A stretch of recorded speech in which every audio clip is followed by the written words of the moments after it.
how to turn money into more money.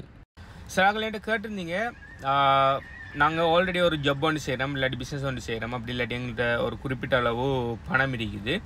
So இந்த பணத்தை நாங்கள் சேவ் பண்ணி வச்சு பெரிய பல்க் அமௌண்ட் ஆகினது அப்புறம் ஒரு பிஸ்னஸில் இன்வெஸ்ட் பண்ணுறேன் நல்லம்மா அப்படின்லான்னு சொன்னால் இப்போவே இன்வெஸ்ட் பண்ணி இந்த பணத்தை அதாவது இன்ஃப்ளேஷன்லேருந்து பாதுகாக்கிறது நல்லம்மான்னு சொல்லி கேட்டிருந்தீங்க, ஒரு ஐடியா ஒன்று சொல்லி.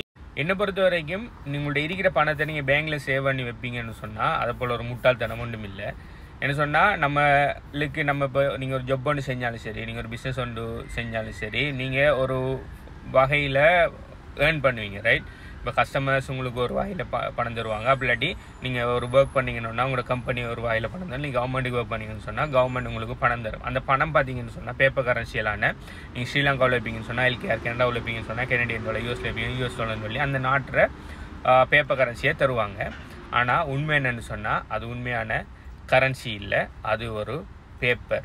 அதாவது அவங்க ப்ராமிஸ் பண்ணுறாங்க உங்களுக்கு 100 ரூபாய் மதிப்புள்ள பேப்பரை தாரம், இதில் மதிப்பு 100 ரூபாயில் இருக்கும். ஆனால் அது உண்மையிலேயே 100ன்னு சொல்லி அது ஒரு நம்பிக்கை அடிப்படையிலாம் தராங்க. ஓகே, அந்த 100 ரூபாயோட பொருள் இன்றைக்கு போய் நீங்கள் 100 ரூபாய்க்கு ஒரு பர்டிகுலர் ஏங்குற ப்ராடக்டை 10 வாங்குறீங்கன்னு சொன்னால் இன்னொரு 5 வருஷத்தில் போய் அதே 100 ரூபாயை கொடுத்து அந்த பர்டிகுலர் ஏங்குற ப்ராடக்டை 10 வாங்கலாமான்னு கேட்டால் கேள்விக்குறி. அந்த ஏங்குற ப்ராடக்ட் 5 வாங்கலாம். என்ன காரணம்னா இன்ஃப்ளேஷன். இப்போ இன்ஃப்ளேஷன் நானே நாங்கள் நினச்சிட்டு இருக்கிறேன் நம்மளோட இது பொருட்கள விலையெல்லாம் கூட்டிகிட்டு போகுதோ, அதுதான் இன்ஃப்ளேஷன் நினைச்சிட்டீங்க. பொருட்கள விலை கூட இல்லை, உங்களோட பணத்தோட மதிப்பு குறைஞ்சிட்டு போகுது. ஏன் பணத்தோட மதிப்பு குறையுதுன்னு சொன்னால் ஒரு பெக்கப்பில் ஒரு விஷயம் ஒன்று பெக்கிங் பண்ணாமல் இவனால் பிரிண்ட் அடிச்சு தள்ளுறாங்க. எல்லா நாடுகளுமே என்ன பண்ணுவாங்கன்னு சொன்னால் நாங்கள் யூஎஸ் டாலரை பெக் பண்ணி நாங்கள் பிரிண்ட் பண்ணணும்னு சொல்லுவாங்க. ஆனால் யூஎஸ் டாலரை எதை பெக் பண்ணி பிரிண்ட் பண்ணுறாங்கன்னா ஏர்லியராக பார்த்தீங்கன்னு சொன்னால் கோல்ட் ஸ்டாண்டர்டில் அவங்க பிரிண்ட் பண்ணிட்டு இருந்தாங்க. ஓகே, இப்போ நாங்கள் இவ்வளோ பணம் பிரிண்ட் பண்ண போகிறோம்னா அதுக்கு ஈக்குவலான வெலுவில் தங்கத்தை எங்கள்ட ட்ரெஷரியில் வச்சு போட்டால் நாங்கள் பிரிண்ட் பண்ணணும்னு வச்சுருந்தாங்க. அதுக்கு பிறகு அவங்களோட யுத்தங்களுக்கு ஆயுதங்கள் வாங்குறதுக்கு பணம் போதாமல் இருக்கிற காரணத்துக்காக என்ன பண்ணாங்கன்னா கோல்ட் ஸ்டாண்டர்டை ரிமூவ் பண்ணினாங்க. கோல்ட் ஸ்டாண்டர்டை ரிமூவ் பண்ணி போட்டு நாங்கள் தேவையான டைமுக்கெல்லாம் நாங்கள் பிரிண்ட் அடிச்சுக்கொள்வோம். அதை பற்றி நீங்கள் யாரும் கேட்கப்பட்டோம். ஆனால் எங்கள்ட பணத்தை நீங்கள் பேக்கிங் பண்ணலாம் அப்படின்னு சொல்லி எடுத்து இப்போ கண்டினியூஸாக பிரிண்ட் பண்ணிகிட்டே போகிறாங்க. கிட்டத்தில் கூட யூஎஸ் எலெக்ஷனுக்காக நிறைய பணத்தை பிரிண்ட் பண்ணிக்காங்க. இப்போ பணப்புழக்கம் உள்ளுக்கு இருக்கிற அவைலபிள் ரிசோர்ஸை விட பணப்புழக்கம் கூட்டிகிட்டு போகிறதால என்ன நடக்குன்னு சொன்னால் இன்ஃப்ளேஷனுங்கிற ஒரு விஷயம் இருந்துகிட்டு இருக்குது.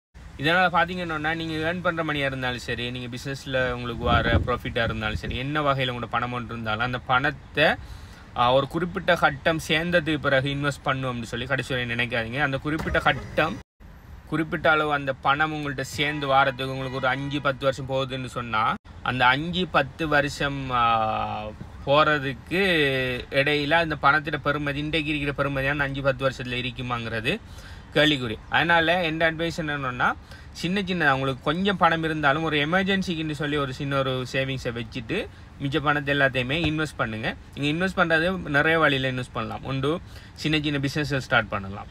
அப்படி இல்லை பிஸ்னஸ் ஸ்டார்ட் பண்ணுறது கொஞ்சம் பெரிய அளவில் பணம் தேவைப்படுது, அந்த அளவு உங்கள்கிட்ட பணம் இல்லைன்னு சொன்னால் நீங்கள் என்ன செய்யலாம், கோல்டு வாங்கி போடலாம். சின்ன கோல்டு வாங்கி போடுங்க. ஓகே, கோல்டில் ஆன்லைனில் வாங்க. ஆன்லைனில் கோல்டு வாங்குறதெல்லாம் ஃபேக். ஆன்லைன் ஃபாரெக்ஸில் கோல்டு ட்ரேடிங் பண்ணுறதெல்லாம் ஃபேக். நீங்கள் உண்மையான கோல்டு வாங்கலை, நீங்கள் கிராஃபில் பெட் காட்டுறீங்க. ஓகே, நீங்கள் ரியலாக போய் கோல்டு ஷாப்புக்கு போய் அப்படி இல்லைன்னு சொன்னாங்கன்னா போய் கோல்டை ரியலாக ஃபிசிக்கல் கோல்டு வாங்குங்க.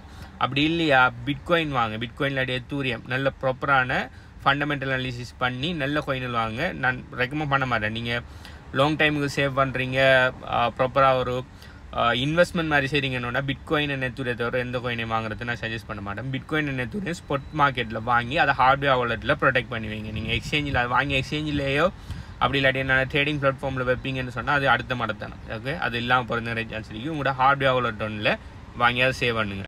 அப்படி இல்லைன்னு சொன்னால் சில்வர் வாங்க. அப்படி இல்லைன்னு சொன்னால் என்னென்னா ஒரு ப்ரீசியஸான ஏதாவது ஒரு பொருள் உங்களோட பேப்பர் கரன்சியை தயவு செய்து பேப்பர் கரன்சியை உங்களோட பேங்க்கில் வைக்காதீங்க. அவனை சொல்லுவானே நீங்கள் ஃபிக்ஸ்ட் டிபாசிட்டில் வைச்சா உங்களுக்கு இத்தனை விதம் வட்டி தருவோம், நீங்கள் உங்களோட பணத்தை நாங்கள் பத்திரமா வச்சிருக்கோம் அப்படின்னு சொல்லி. பேங்க்குங்கிறது ஒரு பெரிய ஸ்கேம். ஓகே, 1:10 ரேஷியோவில் லெண்ட் பண்ணுவாங்க. நீங்கள் 1000 ரூபீஸை நீங்கள் ஒன்று பேங்க்கில் இது சேவிங்ஸில் போடுறீங்கன்னா அதில் 100 ரூபீஸை மட்டும் வச்சுட்டு மிச்ச எவ்வளவு 900ஐயும் என்ன பண்ணுவானல் இன்னொருவனுக்கு லெண்ட் பண்ணி அவனால் வட்டி சம்பாதிப்பானல். ஓகே, வட்டி எடுப்பானல். என்ன ஃப்ரெக்ஷனல் பேங்கிங் சிஸ்டம்னு சொல்லி நீங்கள் தேடி பாருங்கள். ஃப்ரெக்ஷனல் பேங்கிங் சிஸ்டம்ங்கிறது பெரிய ஒரு ஸ்கேம். ஓகே, பேங்கிட்ட இல்லாத பணத்தை பேங்க் லெண்ட் பண்ணி பணம் சம்பாதிச்சுட்டு இருக்கானால் உங்களோட பணம் பேங்க்ல இல்லை. அதாவது 100% கஸ்டமர்ஸ் ஃபண்டை மட்டும் அவனால் வச்சிருந்தா சரி, மிச்சம் 90 அவனை லெண்ட் பண்ணலாம்ங்கிற ஒரு விஷயம் ஒன்று இருக்கு. அதான் ஃப்ரெக்ஷனல் பேங்கிங் சிஸ்டம். ஸோ இப்போ நீங்கள் போய் இப்போ பேங்க்கில் ஒரு 1000 கஸ்டமர்ஸ் சேவிங்ஸில் வச்சுக்கான்னு சொன்னால் 1000 பேர் மொத்தமாக போய் எங்கள் பணத்தை நாங்கள் வித்ட்ரா பண்ணுவோம்னு சொல்லி 1000 பேர் மொத்தமாக ஒன் டைமில் போய் நீங்கள் பணத்தை கேட்பீங்கன்னு சொன்னால் பேங்கிட்ட அந்த பணம் இல்லை. இதுதான் உண்மை. ஓகே, ஸோ நீங்கள் பணத்தை நம்ம எங்கள் பேங்க்கில் பத்திரமா சேவிங்ஸில் இருக்கி எந்த 1 கோடி ரூபா பேங்க்கில் சேவிங்ஸில் இருக்கி, ஒரு 2 கோடி ரூபா பேங்க்கில் சேவிங்ஸில் இருக்கின்றோன்னா அவங்களோட 1 கோடி 2 கோடி அங்கே இல்லை.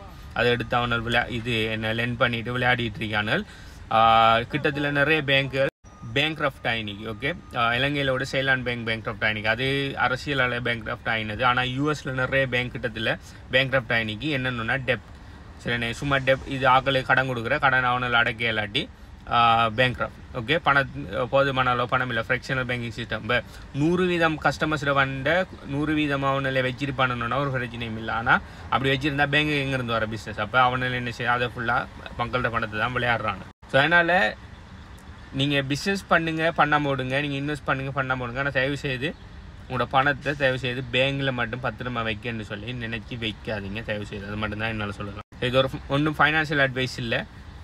அடுத்தது பார்த்தீங்கன்னு சொன்னால் இந்த பிரச்சனை இந்த பேங்குகள் இந்த கவர்மெண்ட் இந்த மேனிப்புலேஷன் கள்ள வேலைகள் தடுக்கிறதுக்காக உருவாக்கப்பட்ட ஒரு விஷயம் தான் இந்த கிரிப்டோ கரன்சி. ஸோ கிரிப்டோ கரன்சியில் அதுவும் முக்கியமாக பிட்காயின். இந்த பிட்காயினை பார்த்தீங்கன்னு சொன்னால் உலகத்துக்கு 21 மில்லியன் பிட்காயின் தான் வாரத்துக்கு இருக்குது. ஓகே, இது நம்மளோட பேப்பர் கரன்சியில் மாதிரி அன்லிமிட்டட் இல்லை. கோல்டும் எவ்வளோக்கு வரும்னு சொல்லியா, கோல்டு நாளைக்கு பெரிய ஒரு கோல்டு சுரங்கம் ஒன்றை கண்டுபிடிச்சானோன்னா கோல்டு சப்ளை திரும்ப இன்க்ரீஸ் ஆகும். கோல்டும் அந்தளவுக்கு ஸ்கேர் அசெட் இல்லை. ஆனால் பிட்காயினுங்கிறது ஸ்கேர் அசெட். ஸோ என்னக்கிட்ட எக்ஸ்ட்ரா வரைக்கிற பணத்தை நான் எங்கே இன்வெஸ்ட் பண்ணணும்னா நான் பிட்காயின்லையும் பிஸ்னஸ்கள்லையும் தான் நான் இன்வெஸ்ட் பண்ணுவேன். ஆனால் உங்களுக்கு பிட்காயினில் இன்வெஸ்ட் பண்ணுறது பிஸ்னஸில் இன்வெஸ்ட் பண்ணுறது ரிஸ்க் கூடுதலாக தெரியும்னா நீங்கள் கோல்டு சில்வரில் இன்வெஸ்ட் பண்ணுங்கள். தயவு செய்து பேப்பர் கரன்சியாக மட்டும் வைக்காதீங்க ப்ளீஸ்.